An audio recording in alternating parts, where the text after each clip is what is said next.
Ang pagbabalik ni Kristo at ang paghuhukom. Mula kay Pablo kasama sina Silas at Timoteo. Mahal kong mga kapatid sa iglesia diyan sa Tesalonica na nasa Diyos na ating Ama at sa Panginoong Hesukristo. Sumainyo nawa ang biyaya at kapayapaang galing sa Diyos Ama at sa Panginoong Hesukristo. Mga kapatid, lagi kaming nagpapasalamat sa Diyos dahil sa inyo.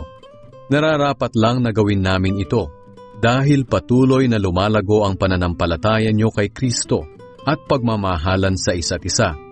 Kaya naman ipinagmamalaki namin kayo sa mga iglesia ng Diyos sa ibang lugar dahil sa katatagan at pananampalataya nyo, sa kabila ng lahat ng dinaranas ninyong paghihirap at pag-uusig. Nagpapatunay ang mga ito na makatarungan ang hatol ng Diyos dahil ang dinaranas ninyong paghihirap para sa kaharian niya ay gagamitin niyang patutuo na karapat-dapat nga kayong mapabilang dito. Gagawin ng Diyos ang nararapat. Tiyak na pahihirapan niya ang mga nagpapahirap sa inyo. At kayong mga naghihirap ay bibigyan niya ng kapahingahan kasama namin. Mangyayari ito pagbalik ng Panginoong Hesus galing sa langit, kasama ng makapangyarihan niyang mga anghel.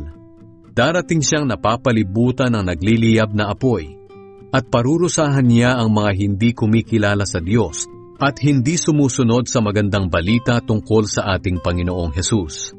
Parurusahan sila ng walang hanggang paghihirap at pagkawalay sa Panginoon, at hindi na nila makikita pa ang dakila niyang kapangyarihan. Mangyayari ito sa araw ng pagbabalik niya, at papapurihan at pararangalan siya ng mga pinabanal niya na walang iba kundi ang lahat ng sumasampalataya sa Kanya. Kabilang kayo rito, dahil sumampalataya kayo sa ipinahayag namin sa inyo. Ito ang dahilan kung bakit lagi namin kayong ipinapanalangin.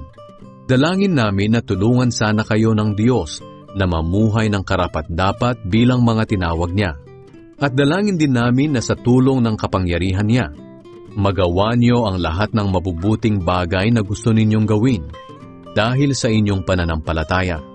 Sa ganitong paraan, mapaparangalan niyo ang ating Panginoong Hesus, at kayo naman ay mapaparangalan niya ayon sa biyaya ng ating Diyos at ng Panginoong Hesukristo.